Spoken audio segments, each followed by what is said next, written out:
Music director Nandamuri Thaman. నాకు చెప్పక్కర్లేదు, అది ఆయనే చెప్తాడు. ఆయన చెప్తేనే బాగుంటుంది, ఆయన గురించి ఆయనే చెప్పుకుంటే బాగుంటుంది. ఎందుకంటే పూర్వకాలం ఇప్పటికీ పాపం నిద్రలేని రాత్రులు ఎన్ని గడుపుతున్నాడు. అదే ఒక సమిష్టి కృషి. ఒక సినిమా అంటే ఒక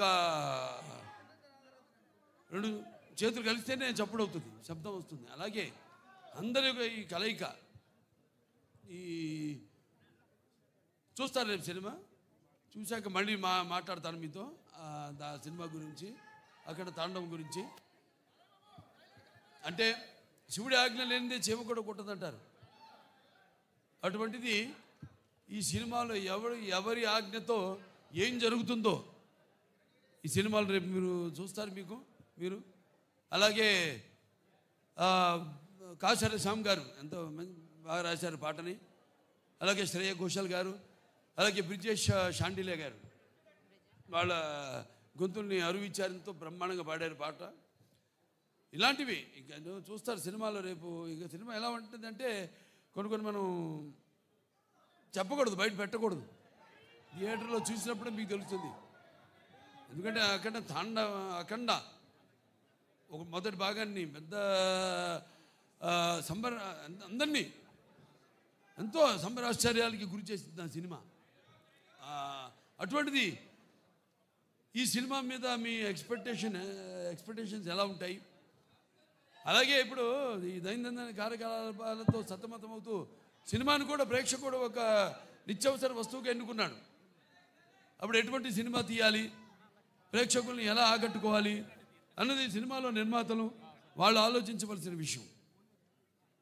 అటువంటిది రాము ఆచట్ గోపి గారు,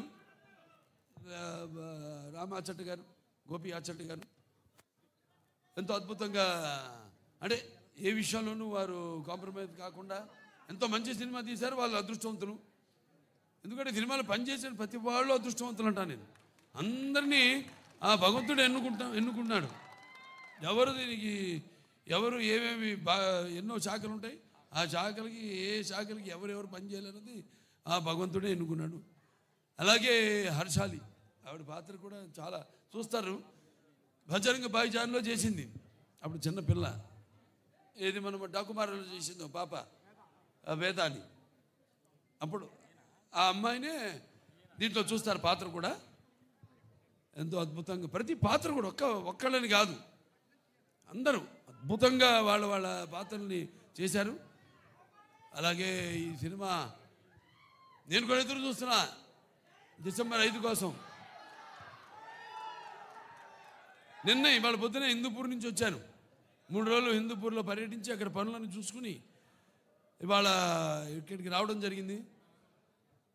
మళ్ళీ ఇక ఈ సినిమా మొదటి ఫంక్షన్ అక్కడ చేయడం. ఇది కేవలం తెలుగు సినిమా కాదు, ఇది మరి మన భారతీయ అంటే సనాతన హైందవ ధర్మం అంటే దాని ఒక శక్తి, దాని యొక్క గౌరవం, అలాగే దాని యొక్క పరాక్రమం ఏంటో ఈ సినిమాలో చూస్తారు మీరు. అంటే మన సనాతన హైందవ ధర్మం అన్నది మన జాతి మూలాలు. మన జాతి ఏమి నేర్పిస్తుంది? సత్యం కోసం పోరాడండి, ధర్మంగా జీవితాన్ని గడపండి, అలాగే అన్యాయం ముందు తల వంచవద్దు అని చెప్తుంది మన సనాతన హైందవ ధర్మం. సో అలాగా ఈ సినిమాలో ఎలా దాన్ని ఎలా ముందుకు తీసుకెళ్ళాం సినిమాని రేపు చూస్తారు మీరు. ఇది కేవలం నేను చెప్పినట్టు ఒక తెలుగు సినిమా మాత్రమే కాదు. ఇప్పుడు రేపు మళ్ళీ కర్ణాటకకి వెళ్తున్నాం. అక్కడ చింతామణిలో మళ్ళీ కన్నడ సినిమా ఫంక్షన్కి అటెండ్ అవుతున్నాం. అక్కడి నుంచి మళ్ళీ చెన్నై వెళ్తున్నాం. ఇలా ఈ సినిమాని అంటే ఇటువంటి మంచి సినిమా మనకు తెలుసు, మంచి సినిమా ఇదేంటో అనేది. వాళ్ళు మన దెబ్బ తిరిగిపోయింది వాళ్ళకి. మన బాంబేలో చేసినప్పుడు హిందీ టీజర్ రిలీజ్ చేసినప్పుడు. సో ఈ సినిమాని అఖండ టైటిల్ సాంగ్, అలాగే అందరికీ చూస్తారు. సినిమా అయిన తర్వాత మళ్ళీ మాట్లాడతాను. సో ఈ సినిమాని ఇక్కడ డిస్ట్రిబ్యూట్ చేస్తున్న సతీష్ గారు డైలాగ్ చూసుకోరు కదా, అంతే ఈ సినిమా. అలాగే బాబు. ఓ సందర్భం వచ్చింది. అదే మీరు లెజెండ్ గురించి మాట్లాడారు. మన లెజెండ్కి ప్రొడ్యూసర్సు వీరే బాబు, వీరే. అలాగే బ్రదర్ ఒక ఇన్సిడెంట్ చెప్పాలి, అది చెప్తాను బాబు. ఇక్కడ వైజాగ్లోనే మన వైజాగ్లోనే ఆర్కే బీచ్లో ఒక విల్సన్ అనే ఒక నల్లటి హార్స్ తీసుకుని వచ్చాం. అది చెన్నై నుంచి వచ్చింది, మోస్ట్ పవర్ఫుల్ హార్స్. దానిలో ఆర్కే బీచ్ ఒడ్డున మనం ఒక కాఫీ డే వేసి, బాబు ఇప్పుడు మనకు సంబంధించిన విలన్ వాడు అలా వెళుతున్నాడు, అసలు ఎలా వెళ్ళాలంటే AK-47 గుద్దితే వాడు కింద పడాలి అన్నాను. అని అంటే సరే వెళ్దామండి, ఎలా వెళ్దాం అన్నాడు. ఎలా వెళ్దామంటే లేదు బాబు ఇదిగో హార్స్, ఇది ఎక్కి వెళ్తుంటే ధన్మని ఆడపిల్లలు అడ్డం వస్తే తప్పించి కాఫీ డే నుంచి వెళ్ళిపోతారు, గ్లాస్ బ్రేక్ చేసుకొని వెళ్తారు అన్నాం. అప్పటికే ఒరిజినల్ గ్లాస్ ఫిట్ చేసి ఉంది, వెళ్తారు అన్నాను. వెళ్ళిపోదాం అన్నారు. వెళదాం సరే బాబు, అది షుగర్ గ్లాస్ పెట్టి అవసరం లేదండి గుద్దేద్దామా బాబు, ఒక్క నిమిషం ఆగు, సరే గుద్దుదామని చెప్పి వెళ్ళి ఏదో చిన్న నీకు కావాల్సిన సెక్యూరిటీకి కావాల్సిన ఏ కావాలో అవి తీసుకొని వదిలితే హార్స్ 110 కిలోమీటర్ స్పీడ్తో వెళ్ళి కొడితే 40,000 మంది 5 నిమిషాలు క్లాప్స్ కొడుతూనే ఉన్నారు. సో ఆ రోజు అది ఏమనాలి, సినిమా కోసం తపన, అది మూర్ఖత్వం కాదు, సినిమా కోసం తపన, రియల్గా చేస్తేనే వస్తుంది అనే ఒక ఇది. గోయపాటి కూడా ఉన్నాడు, దానికి కావాల్సిన క్యార కూడా తీసుకుంటాడు అని ఆయనకుండే నమ్మకం. వీటన్నిటితో ఆ రోజు షార్ట్ చేసాం. ఈరోజు బాబు మీరు లెజెండ్ అని ఎత్తితే అది చెప్పబుద్ధి అయింది. అది 110 కిలోమీటర్ స్పీడ్తో వెళ్ళి గుద్దేసి బయటికి వెళ్ళిపోయింది.